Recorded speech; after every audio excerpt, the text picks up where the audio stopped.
महात्मा गांधी राष्ट्रीय ग्रामीण रोजगार हमी योजनेचे नाव बदलून VBG रामजी करण्याच्या निर्णयाविरोधात काँग्रेस पक्षाने तीव्र आंदोलन केले आहे। महात्मा गांधी राष्ट्रीय ग्रामीण रोजगार हमी योजना म्हणजेच मनरेगा या योजनेचे नाव बदलण्याच्या निर्णयामुळे महात्मा गांधींच्या नावाला अवमान होत असल्याचा आरोप काँग्रेस पक्षाने केलेला आहे। या निर्णयाच्या निषेधार्थ काँग्रेसच्या वतीने आंदोलन करण्यात आले आहे। आंदोलनादरम्यान काँग्रेस कार्यकर्त्यांनी भाजप सरकारविरोधात जोरदार घोषणाबाजी करत आपला निषेध नोंदवला। केंद्र सरकारने तात्काळ हा निर्णय मागे घ्यावा अशी ठाम मागणी काँग्रेस पक्षाच्या वतीने करण्यात आली आहे। ग्रामीण जनतेसाठी अत्यंत महत्त्वाची असलेल्या मनरेगा योजनेच्या नावात बदल करून राजकीय हेतू साधले जात असल्याचा आरोपही यावेळी काँग्रेसने केलेला आहे। भारतीय जनता पक्षाचे प्रणित मोदी सरकार यांनी मनरेगाचं नाव बदलून आता VBG रामजी म्हणून करायचा प्रयत्न केला। मी आपल्याला आणि भारतीय जनता पक्षाला परत एकदा सांगतो, 1948 साली तुम्ही महात्मा गांधींचा खून करण्याचा जो प्रयत्न केला आणि तो झाला, आता परत एकदा तुम्ही महात्मा गांधींच्या नावाचा खून करण्याचा प्रयत्न करताय। पण लक्षात घ्या, महात्मा गांधी फक्त एक शरीर नाही, जे 48 साली झालं ते 2025 साली होणार नाही। महात्मा गांधी हे एक विचार आहे। महात्मा गांधींच्या नावावर आणि विचारावर करोडो लोक ह्या देशातली नाही तर जगातली त्यांच्या विचारांनी कितीतरी देश प्रेरित आहे। त्यांनी त्यांच्या परदेशामध्ये महात्मा गांधींचा पुतळा उभा केला आहे। अशी गोष्ट असताना सुद्धा या मोदींना एवढा महात्मा गांधींच्या नावाचं ॲलर्जी आणि त्याहीपेक्षा म्हणलं तर भीती की महात्मा गांधींचं नाव जरी राहिलं तरी त्यांचे नीती जे आहेत, म्हणजे धर्मांध शक्ती जी आहेत, द्वेष पसरवायचा, देवधर्माच्या नावावर द्वेष पसरवायचा, हिंसा करायची, या सगळ्या गोष्टी आज या गोष्टीचा निषेध करण्यासाठी आम्ही इथं उपस्थित आहेत। त्याचबरोबर राहुल गांधी, सोनिया गांधींच्या विरोधामध्ये एक परसेप्शन नॅरेटिव्ह, खोटं नॅरेटिव्ह पसरवण्याचं काम आपण केलं। नॅशनल हेरल्डच्या नावाखाली ईडीकडनं तासनतास तुम्ही त्यांची चौकशी केली। त्या गोष्टीला सुप्रीम कोर्टाने चपराक मारून तुम्हाला सांगितले की एकही FIR दाखल नसताना तुम्ही त्यांच्या विरोधात तासनतास चौकशी करता कशी, आणि तो पूर्णपणे FIR त्यांच्या FIR नसताना सुद्धा ही चौकशी परत होता कामा नये आणि तुम्ही अशा पद्धतीने त्रास द्यायचा नाही, असं सुप्रीम कोर्टाने आदेश दिलेला आहे। तिसरा परत महत्त्वाचा मुद्दा, एक बिल नवीन आणलं आहे, जिथं कायदा आणला आहे, जिथं न्यूक्लिअर ॲटॉमिक रिसर्च होत असतं, अणुभट्टी तयार होत असतात, ते फक्त सरकारांच्या ताब्यात असतात।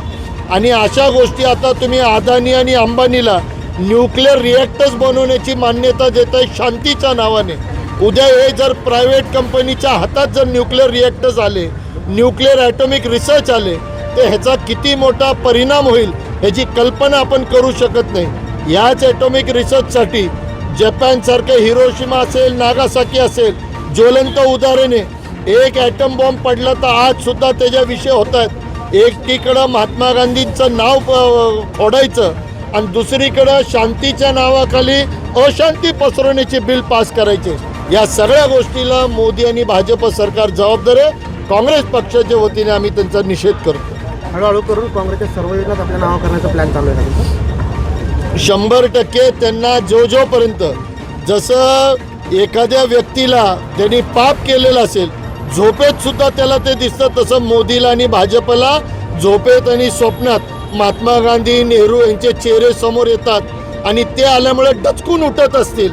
त्यामुळं त्यांना असं वाटतं की नावं खोडल्यानंतर आमच्या स्वप्नात ते येणार नाहीत, अशी त्यांचं वाटतं। पण ते मी परत एकदा आठवण करून देऊ इच्छितो, महात्मा गांधी, नेहरू हे विचार आहे, हा विचार कधीही संपत नाही। 70 नाही 70,000 वर्ष जरी झाली तरी हा विचार कायम भारतात राहणार आहे। तुम्हाला असं नाही वाटत का की श्रीराम हे असं नाव ठेवलेलं आहे महात्मा गांधींचं नाव बदलून, तर आता भाजप, तुम्ही या संदर्भात आंदोलन करत आहात, तर भाजप पुन्हा एकदा असं म्हणू शकतो की काँग्रेस हिंदू विरोधी आहे? हिंदू विरोधी असल्याचा काही संबंधच नाही। आम्ही सर्व हिंदू आहे, आम्हाला त्याचा अभिमान आहे, हे आमच्या घरामध्ये। पण बाहेर आलं की आम्ही सर्व भारतीय आहे, कारण की ह्या देशामध्ये सर्व जाती धर्माच्या लोकांनी स्वातंत्र्य मिळवून देण्यासाठी आपलं जीवाचं बलिदान दिलेलं आहे, त्याग केलेला आहे, जेलमध्ये गेल्यात, गोळ्या खाल्ल्यात, तेव्हा ह्या देशामध्ये एका धर्माचं राजकारण कधी चालू शकत नाही. सर्व धर्मसमभाव हे तत्त्व आज जगाने मान्य केलेलं आहे की भारतामध्ये निर्णय जाती पंथाचे लोक लोकशाहीच्या माध्यमातून कसं राहतात आणि ते केवळ आणि केवळ बाबासाहेबांच्या संविधानाच्यामुळं आज या देशामध्ये ही घटना जिवंत आहे. आणि म्हणून त्यांनी काय जरी केलं हे देशाचं राजकारण करतात. इतक्या खालच्या तराचा द्वेष या जगामध्ये कधी कधी पाहिला नाही आहे. आज महात्मा गांधीच्या बद्दलचा द्वेष त्यांना महात्मा गांधीचं नाव घेतलं त्यांच्या पोटामध्ये गोळा येतो. त्यांना भीती वाटते की महात्मा गांधीचं नाव या ठिकाणी आपण पुसून टाकून मनरेगाचं ऐवजी महात्मा गांधीच्या ऐवजी आपण श्रीरामाचं नाव देऊ आणि त्याच्यामुळं महात्मा गांधीचे विचार कधी मरणार नाही. महात्मा गांधी तुम्ही नाव काढलं पण त्यांचे विचार आज देशाला नाही तर जगाला तारणारे आहेत, शांततेचा संदेश देणार आहेत. ज्या देशामध्ये कट्टरपंथीय धर्माची भाषा करतात ते देश सर्व लयाला गेलेत हा इतिहास आहे. आणि ज्या देशामध्ये सेक्युलर माइंडचे विचार असतात तो देश प्रगती करतो. आणि म्हणून द्वेषाने किती तुम्ही वागला तरी महात्मा गांधीचे विचार तुम्ही बंद करू शकत नाही, ते मारू शकत नाही. ते जोपर्यंत चंद्र सूर्य ह्या पृथ्वीवरती तोपर्यंत त्यांचे विचार राहणार.